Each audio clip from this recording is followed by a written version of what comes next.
Stock market में हर तरह के ट्रेडर होते हैं, इन्वेस्टर होते हैं, कई पुराने कई नए। कोई मोबाइल से ट्रेडिंग करने वाले, कई डेस्कटॉप से। कोई छोटे शहरों से आते हैं, कोई बड़े शहरों से। कई स्विंग ट्रेडिंग करते हैं, कोई लॉन्ग टर्म। अगर आप अपना एक्सपीरियंस शेयर करना चाहते हैं तो डिजिटल ब्लॉगर चैनल पे आप अपना एक्सपीरियंस, चाहे अच्छा है चाहे बुरा, शेयर कर सकते हैं।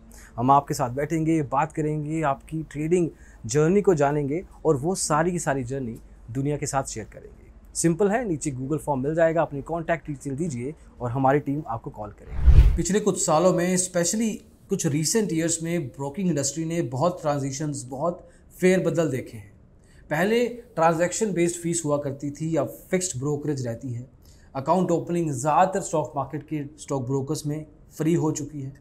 टेक्नोलॉजी पे बहुत ज़्यादा फोकस रहता है, चाहे वो बैक ऑफिस ही क्यों ना हो, मोबाइल एप्लीकेशन, टर्मिनल एप्लीकेशन क्यों ना हो। और एट द सेम टाइम कुछ ब्रोकर तो स्मार्ट वॉच ऐप भी आपके लिए लेके आ रहे हैं। मार्जिन की फैसिलिटी तो से भी ऑब्वियसली अलाउ नहीं करता, लेकिन उसके अलावा भी कस्टमर सपोर्ट, कस्टमर एजुकेशन और काफ़ी सारे एस्पेक्ट्स हैं जो कि एक जिम्मेवारी बढ़ाते हैं स्टॉक ब्रोकर की। लेकिन ओवरऑल मोमेंटम शिफ्ट क्यों हो रहा है, क्या क्या उसके रीजंस हैं, इसमें रिटेल पार्टिसिपेशन की तरफ से क्या फोर्सेस हैं, क्यों लोग इसमें ज़्यादा अट्रैक्ट हो रहे हैं, ये सब रीजंस इस वीडियो में जानने की कोशिश करेंगे। तो आइए शुरू करते हैं।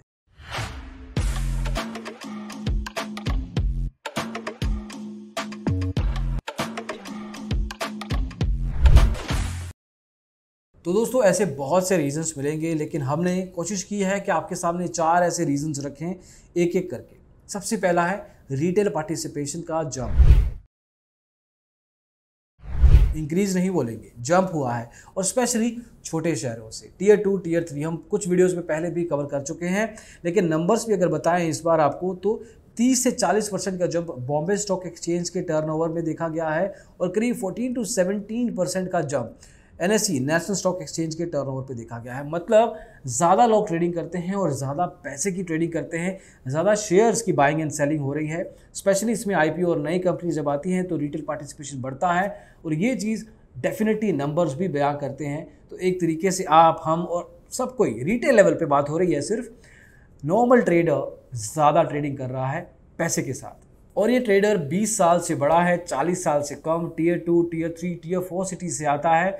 ऐसा नहीं है कि उनके पास पैसा ज़्यादा आ गया है, ऐसा है कि जो पैसा वो कहीं और इन्वेस्ट करते थे, सेव करके रखते थे, वो अब मार्केट में ओपन में लेके आ रहे हैं। और इस तरीके से सिर्फ टर्नओवर नहीं, एक्टिव काउंट्स का एक तरीके से काउंट भी चेंज हो रहा है। मतलब ओवरऑल डीमेट अकाउंट्स करोड़ों खुलते हैं, ये हमने बहुत सारे वीडियोस में बताया है आपको। लेकिन अगर नंबर्स बताएं इस बार, तो 2017-18 में 76 लाख डीमेट अकाउंट्स से पूरे भारतवर्ष में। आज की तारीख में वो नंबर कुछ ना कुछ लेवल पे 2 करोड़ 10 लाख, मतलब 3 गुना, 300% जम्प्स इन 4 ईयर्स टाइम। ये अपने आप में बहुत बड़ी बात है, और ऑनेस्टली अभी तो पार्टी शुरू हुई है। अगर हम 2 साल यहाँ से आगे चलें तो ये मोस्ट लाइकली नंबर यहाँ से भी 3 गुना हो सकता है। तो जो जंप 4 साल में देखा, there is a huge possibility कि वही जंप 2 साल में देखा जाए। ये वीडियो याद रखिएगा, सेव करके ये टाइम स्टैम्प भी याद रखिएगा, और 2023 में बात करेंगे कि वो नंबर्स एक्चुअल में पहुंचे या नहीं। दूसरा फोकस है टेक्नोलॉजी के ऊपर। देखिए, ब्रोकर बनने में क्या क्या लगता है। आपको कुछ क्लाइंट्स चाहिए, आपको एक अच्छा खासा एडवाइजरी, हमेशा ज़रूरी नहीं लेकिन हो तो बढ़िया है, थोड़ा बहुत कस्टमर सपोर्ट, फ़ोन पे बात करना। लेकिन सबसे बड़ी डिफ्रेंशिएशन आज की तारीख में है टेक्नोलॉजी। अगर आपकी मोबाइल ऐप अच्छी नहीं है तो आप ज़्यादा देर तक अपने क्लाइंट को, शायद अकाउंट तो खोल देंगे, लेकिन ज़्यादा देर तक उसको अपने पास नहीं रख पाएंगे, क्योंकि उसको पता लग जाएगा बाय टाइम कि ये ब्रोकर मार्केटिंग अच्छी करता है लेकिन काम का नहीं है। उसके ऑर्डर प्लेस नहीं होते, इसका कस्टमर सपोर्ट एक तरीके से ऐप के थ्रू नहीं दिखता, तो टेक इनेबल्ड कुछ नहीं है, चैटिंग नहीं है। मतलब एक तरीके से जो भी टेक्नोलॉजी के थ्रू हो सकता है, हम सिर्फ मोबाइल ऐप की बात नहीं कर रहे, anything that could have been handled with the help of technology, वो अगर नहीं है तो वो कस्टमर रिटेन करना बहुत मुश्किल है। स्टॉक मार्केट या किसी भी इंडस्ट्री में एक कस्टमर का लाइफ टाइम होता है, एक लाइफ टाइम वैल्यू होती है, एक लाइफ टाइम होता है।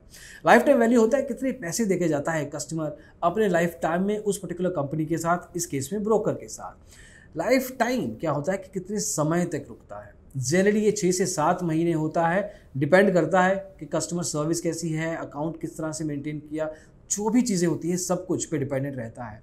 लेकिन एक अच्छे ट्रेडर, रादर एक अच्छे ब्रोकर की निशानी ये है कि उसका क्लाइंट 6-7 महीने के इस बेंचमार्क को तोड़े। अगर एक ब्रोकर का लाइफ टाइम कस्टमर का 8-10 महीने या साल है तो आप मान सकते हैं कि वो कस्टमर को वैल्यू देता है, वो कोशिश करता है कि उसका ट्रेडर उसके साथ रहे। तो अगर आप जिस ब्रोकर से बात कर रहे हैं वो आपको मोबाइल एप्लीकेशन अच्छी नहीं दे रहा, अच्छी देखने में ही सिर्फ नहीं, फीचर लेवल पे रिच नहीं है, टर्मिनल एप्लीकेशन नहीं है, वेब एप्लीकेशन नहीं है, बैक ऑफिस अच्छा नहीं है, इंटीग्रेशंस नहीं है, एल्गो ट्रेडिंग नहीं है, थर्ड पार्टी एपीआईज नहीं है, ऐसे बहुत सारे सिस्टम्स आपको मिल जाएंगे। और अभी तो सिर्फ हम mobile trading rather web applications या ट्रेडिंग ऐप्स की बात कर रहे हैं।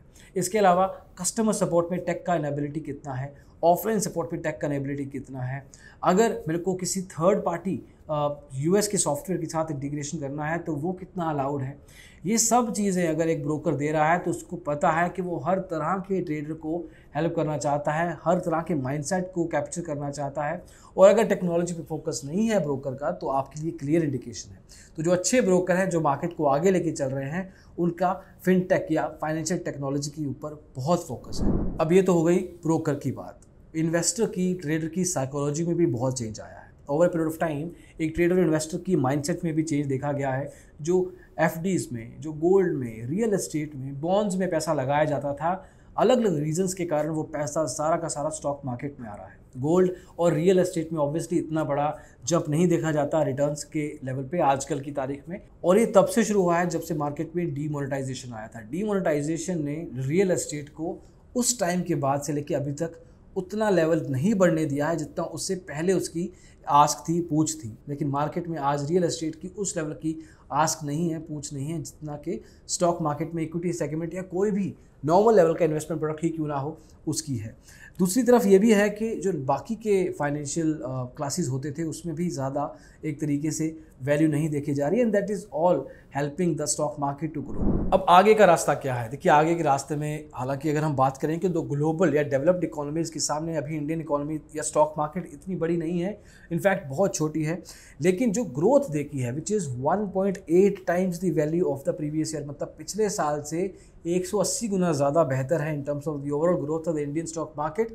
वो चाइना से, रशिया से, ब्राज़ील से, साउथ अफ्रीका से, फ्रांस से काफ़ी आगे जा चुकी है। तो कुछ डेवलपिंग कंट्रीज़ हैं, कुछ डेवलप्ड कंट्रीज़ हैं, इन सब से आगे चल रही है। Obviously US market, UK market, Singapore market, Japan market इनके साथ नहीं है, लेकिन कुछ ना कुछ ऐसी कंट्रीज़ थी जो हमेशा आगे चलती थी इंडियन स्टॉक मार्केट के, उनसे तो ग्रोथ लेवल पे तो एटलीस्ट इंडिया आगे बढ़ चुका है। और आगे चल के ब्रोकरेज हाउसेस पे भी बहुत जिम्मेदारी बढ़ने वाली है। जितनी वैल्यू क्रिएशन वो करेंगे अपने क्लाइंट्स के लिए, जितना ध्यान रखेंगे अपने क्लाइंट्स का, जितना रिटेन करने की कोशिश करेंगे ब्रोकरेज हाउसेस, उतना ही बढ़िया है, उतना ही एक तरीके से फीडबैक जाता है वापस सर्कल्स में, और उतने ही लोग नए स्टॉक मार्केट में आते हैं based on the feedback, actual feedback they get from the friends and family. तो दोस्तों ये वीडियोस ऑनेस्टली ज़्यादातर देखा जाए तो ब्रोकर्स के लिए है, या रेगुलेटर्स के लिए है, या जो मार्केट के पार्टिसिपेंट्स हैं उनके लिए है। इन्वेस्टर्स और ट्रेडर्स के लिए मेजरली इंफॉर्मेशन बेस्ड कंटेंट है, लेकिन सर्टेन लेवल पे यहाँ से सीखने की बात है अगर, तो ब्रोकर्स अगर कोई देख रहा है ब्रोकिंग हाउसेस से, उनकी टीम से, तो आपके लिए सर्टेन लेवल पे यहाँ पे कुछ क्यूज़ है जो अगर आप पिक कर पाए सही टाइम पे तो आप एक अच्छा खासा फ्यूचर अपने ब्रोकिंग हाउस के लिए बना सकते हैं। दोस्तों इस वीडियो में अभी के लिए इतना ही। होपफुली ये video with information and data आपको समझ में आया हो, पसंद आया हो। डाउट्स है तो ऑब्वियसली एज ऑलवेज पूछ सकते हैं कमेंट सेक्शन में। अगली वीडियो में जल्दी मिलेंगे। Thank you so much, bye bye. कोई बड़े शहर से कोई नचने तो मेरा आज जी करदा कप्तान हाँ दे जल से नचने तो मेरा आज जी करदा कप्तान हाँ दे जल से नचने तो मेरा आज जी करदा। अरे देवा उठा ले रे बाबा।